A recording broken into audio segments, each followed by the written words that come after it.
bad connection somewhere. So how to not start? Have the Well, technology faulty, but that happens sometimes. So you just gotta move through, right? What's your it suggestion to Mark when the technology fails? it is so true, and actually, it often does, and it did during my last keynote. Um, and part of it is like we always talk, and we're going to talk more about this, like not reading from your slides. So I had a guest on the podcast a few months ago, and he really got good at presentation skills when he could actually not see his slides from his position on the stage, and that prompted, first he was really angry, and then he realized afterwards that it was going to make him a better presenter, and he just like dove into that whole thing. So he leaned into that, and now he helps other people. He's a scientist in Germany. Now he helps other people present better as well. I love that story. I had I'll tell you a real quick story. So I do these McGill 3MT coaching. Um, and the person, Atia is her name, who won the 3MT last year at McGill, then won at regionals and is competing tomorrow at nationals. So she's competing at Canadian nationals. And as a practice, she came and she presented to the class that I teach last week. So she came in class and presented to the class. And afterwards, I said to the students, I said, what are your takeaways from this? And one of them looked and said, you know what? I finally realized it's not about the PowerPoint. It's about the presenter. And I was like, yes. Yeah. Yeah. My Because the work is done 3MT, here. one static slide. Yeah, it's That's part true. of the 3MT. Yeah. So anyways, Mark, I wanted to jump right in and start in the middle, so to speak, which is one of the things we often talk about. How do you teach people how to find the best place to start? Yeah, absolutely. And I'm going to talk about that real quick. And I want folks who are with us to put in the chat how they started their last presentation Oh yeah. or their Great. last talk. Yeah. How did you start? Tell Andy and me, like in the chat, how you started your last presentation or important communication. It doesn't have to be like a formal keynote or something like that, or a lab meeting or whatever, but it could be. But if it's not, like, how do you start? How did you start your last one? And I started my last, as a sort of illustration. So I started my last keynote last month, and I said something like, in 48 hours, you're going to forget 90% of what I tell you this morning. And that was my lead. And then I went to explain why, and then went from there. So, you know, instead of starting with like, oh, here's who I am, here's what I do, it's so great to be here with you, which is typically how people start their Right. presentation, some version of that. Thank you to all the organizers. Right. Now, there's a reason to do that. And we'll, later on in another episode, we'll talk about things like that.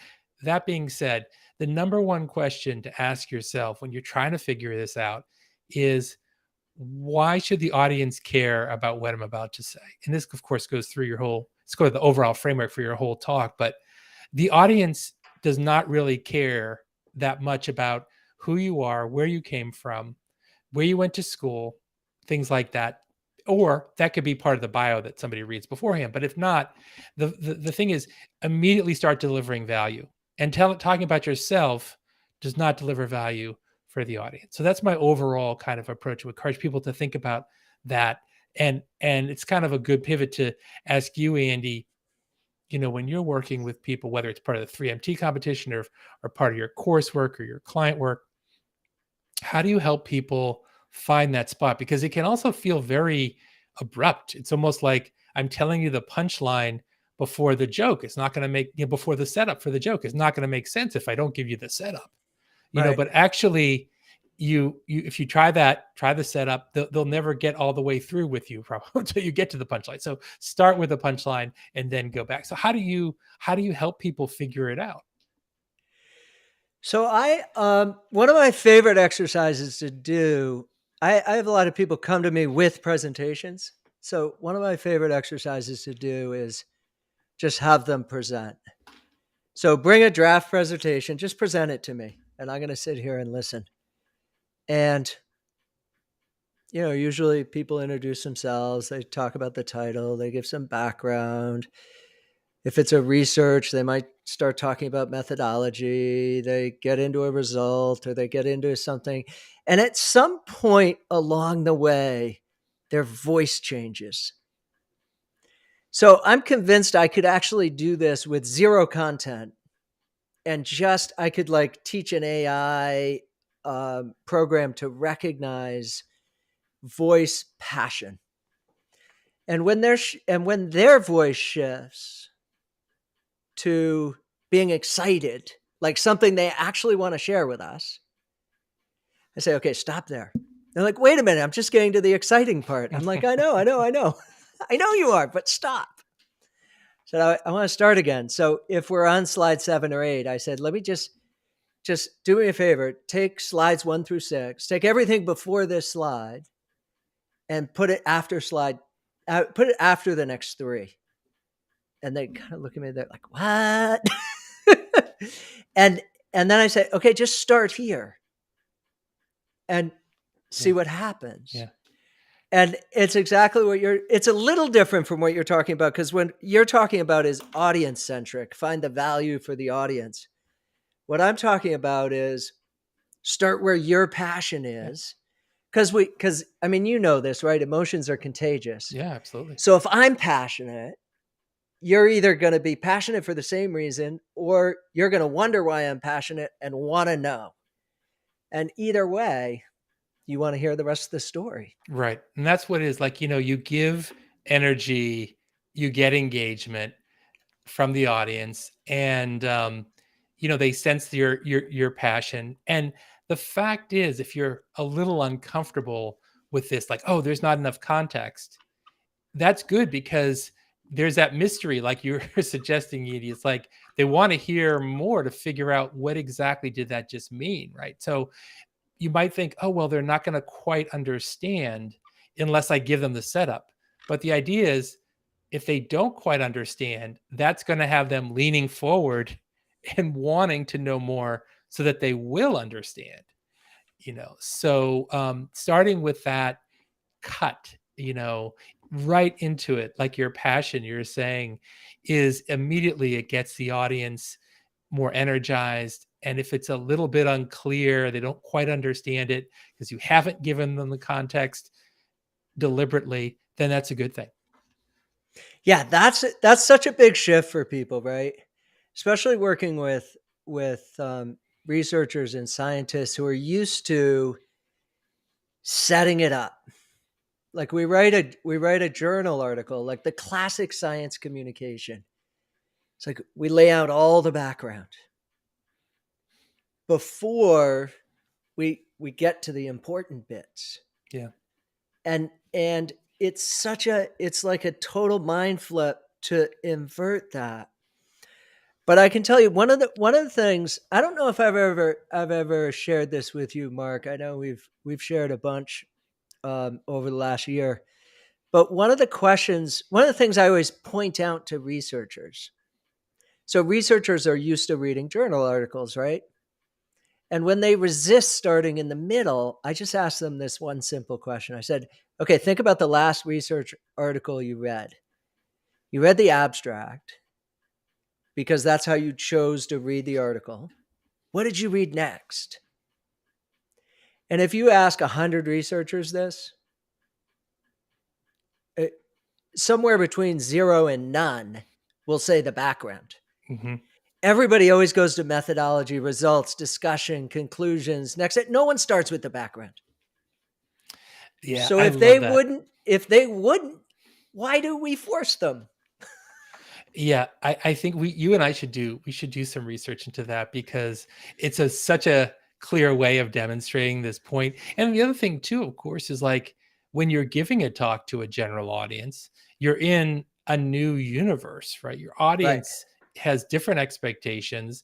They're not expecting you to follow the structure that everyone follows. That's the norm in a journal that's sort of, I guess, required.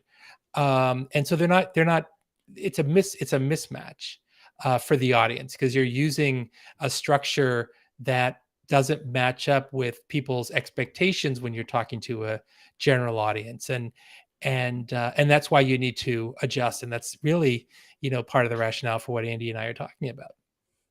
I'm trying to. So we have someone who commented, and maybe they're on your LinkedIn stream, Mark, not Mm-hmm. mine. I don't. We're We're new not, to the. We're a yeah, little new to this tack. So here we go. We got some comments here, but I think those comments. I see one comment here. Someone said they started in story, and I was wondering if they could tell us a little bit more. Yeah. And with a relevant topic with a relatable problem. I really like All that. right. So can we ask that person to talk more about it? Yeah, maybe they can pop into the chat a little more information about maybe where in that story they started. So I love this idea of starting in story. And then the next question becomes, where in the story do you start? And I would give the same advice. So I was working with someone who was in a speaking competition in the UK about 3 months ago. And she started her story with setting up where she was.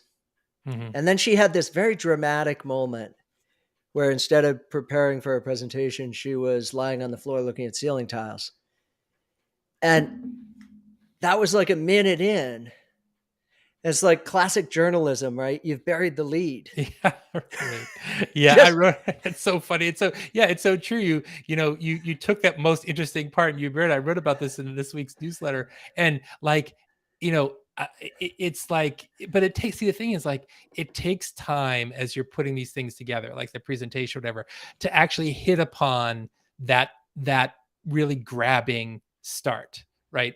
And so giving yes. yourself enough time, like, no one, you can't just, giving yourself enough time after you've gone and written it first, put the slides together, to go back through. And like you were saying, Andy, like, pay attention to where your passion focuses, where there are there is some ambiguity, can be a good place to start too, because that sort of mystery. So, I tell the story, and I'm not going to tell the whole story, but I'll tell you the first line of it. Like, why people ask, like, why are you working with scientists? Like, I was a former chief of staff in U.S. Senate, right? Why are you working with scientists? My last science course, by the way, AP Bio, Framingham North High School. So, Not too so far from Grafton, Massachusetts. yes, right. It's so funny.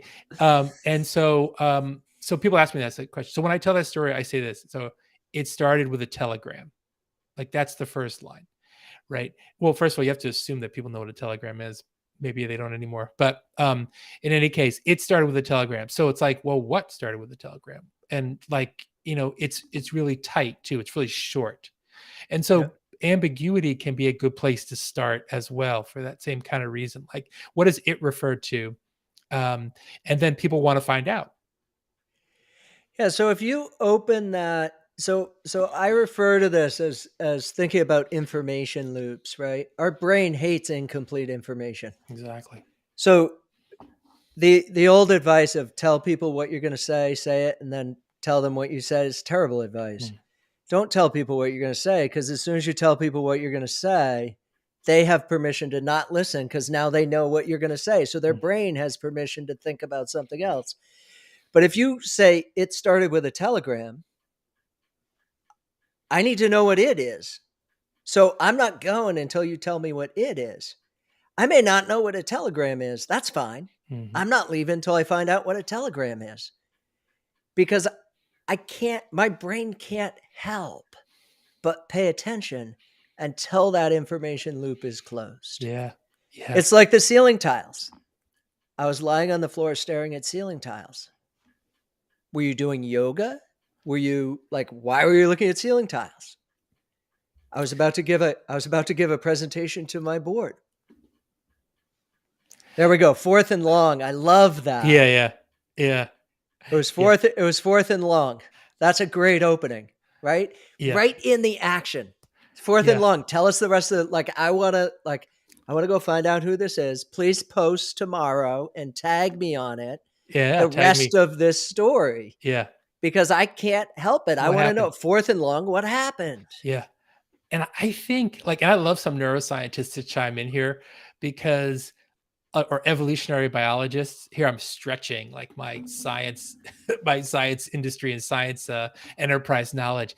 I think my guess would be that one of the reasons we hate the open loop, as Andy said, one of the reasons we hate that, meaning we need to know what happened, is because way back in the midst of time, like unknowns could be deadly, right? Like if I don't know what's around that corner, but I hear a growl back of back into the midst of history, like I want to make sure that I'm not going to be lunch, Yep. so like I need to pay super attention to what that is, so even I think maybe the modern trends, it's as it's we've gotten to the present day, it's kind of like there's still some of that in our brain. It's like we don't like the dark, it's just the unknown, but using it to our advantage by triggering interest and focus, for our purposes is really enables this kind of engagement right away.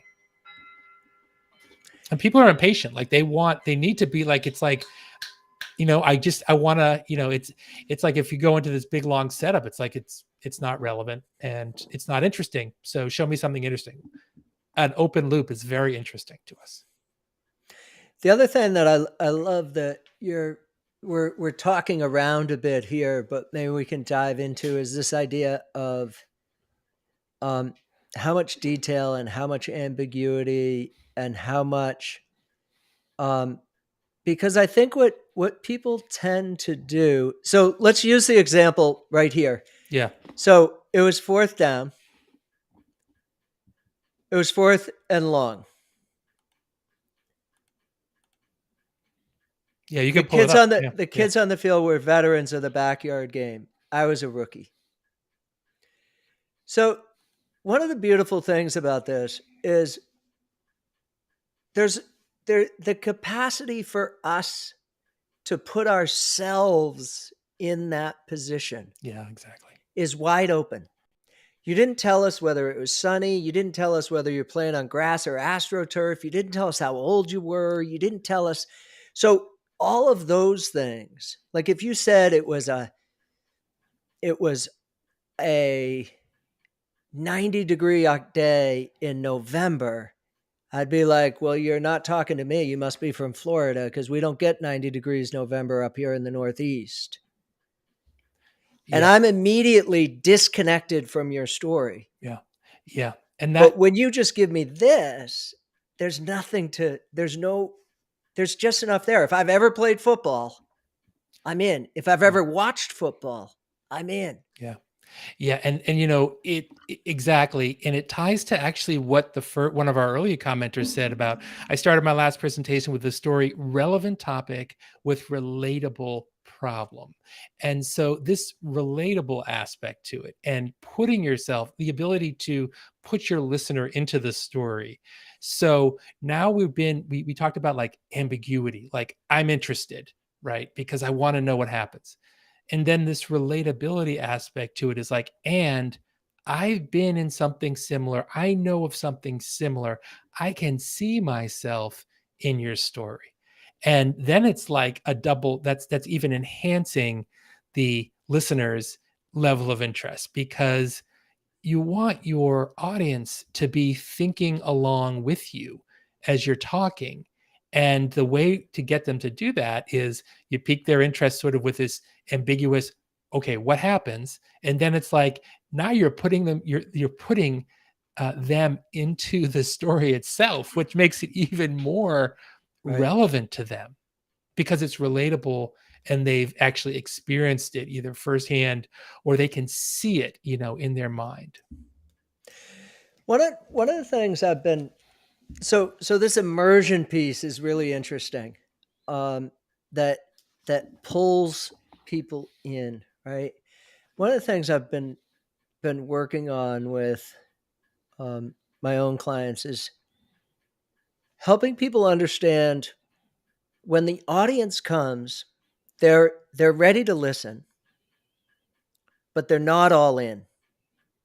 So when we sit down in our seats, we're still thinking about cooking dinner tonight, or we're still thinking about the problem in our lab that we're working on, or we're still thinking about the argument we had with a friend that we need to, and we're listening to you.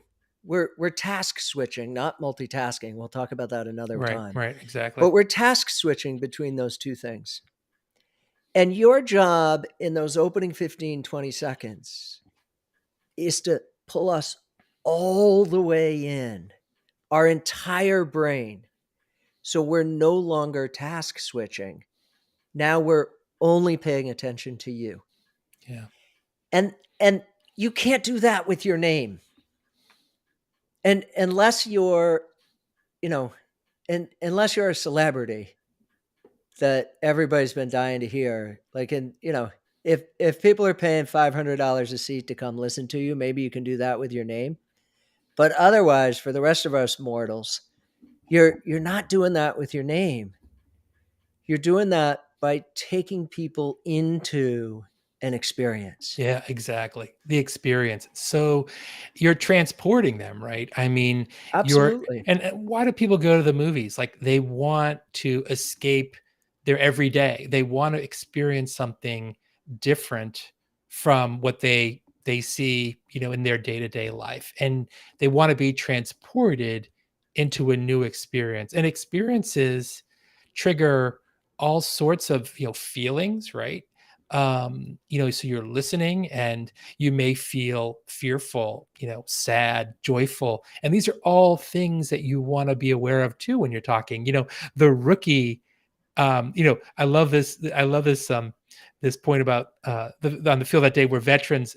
I was a rookie, like I'm getting anxious, like I'm nervous, like I can see myself like the last kid. Am I going to be the last kid picked? Or like all these people know each other and I don't. Like these are all universal feelings now. And the beauty of this story that's been pointed out here in the audience is that it's conveying information, but it's also making me feel a certain way. And I'm sure people have heard of, people have probably heard of the famous Maya Angelou quote, which is, people will forget what you said essentially, but they won't forget how you made them feel. Yeah. Yeah, I think of it as hearts and minds, but hearts and minds, of course, being a bit of a misnomer, because our mind is actually where our feelings are, not our heart. Right?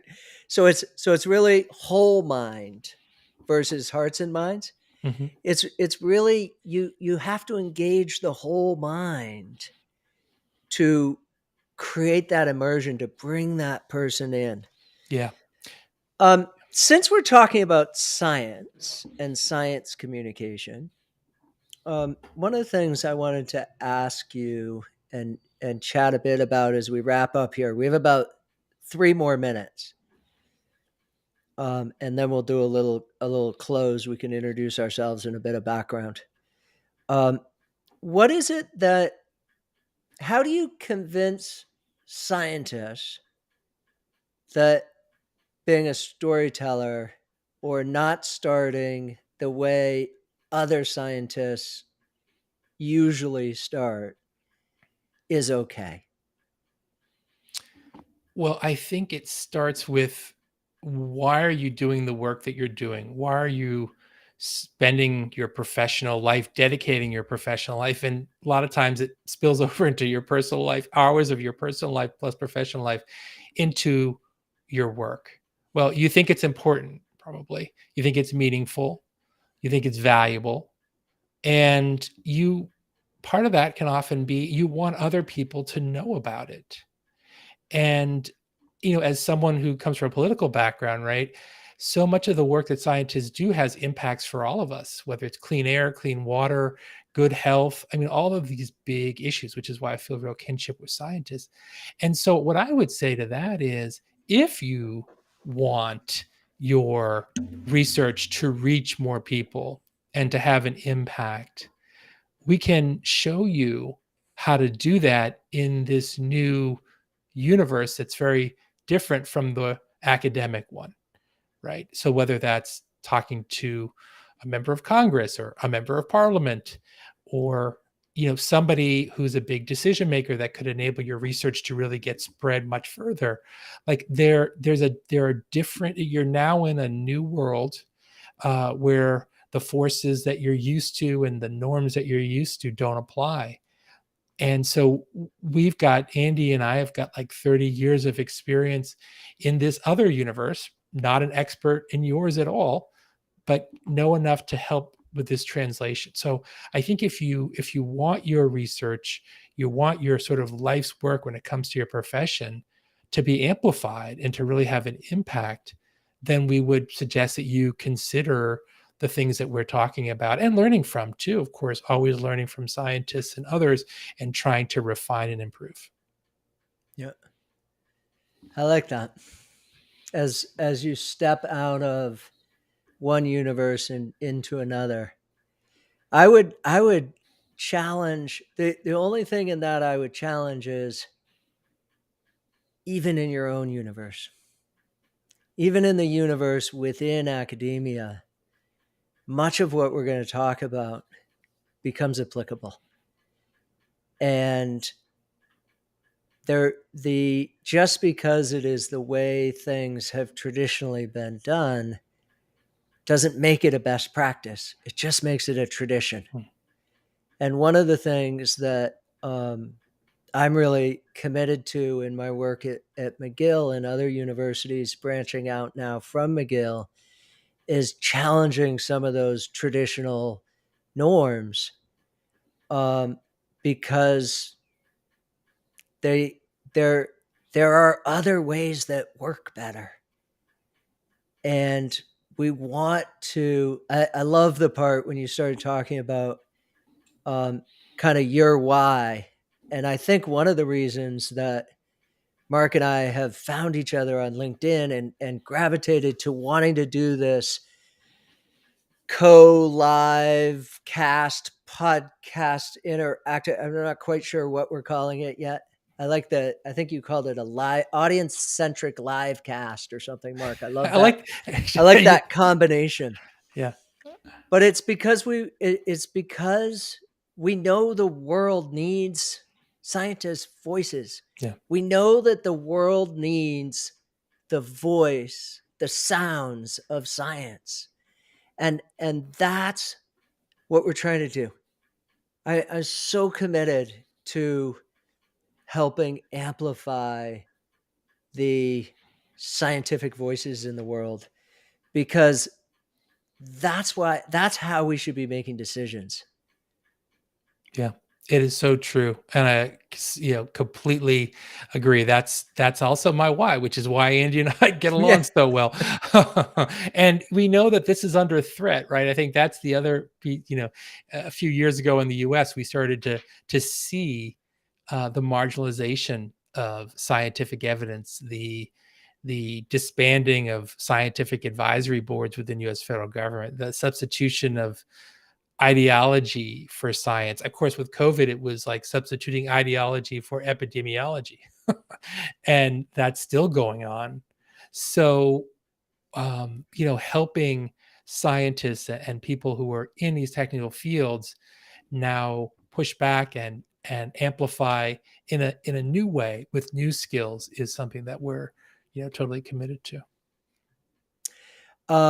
So I think we should wrap there. We said we're going to do 30 minutes. We're at 29 minutes and 10 seconds. We didn't start on time, but we're going to finish within the limit. Mm-hmm. We're committed to doing this with you and for you. We're going to do this every other week, Tuesdays at 4:30.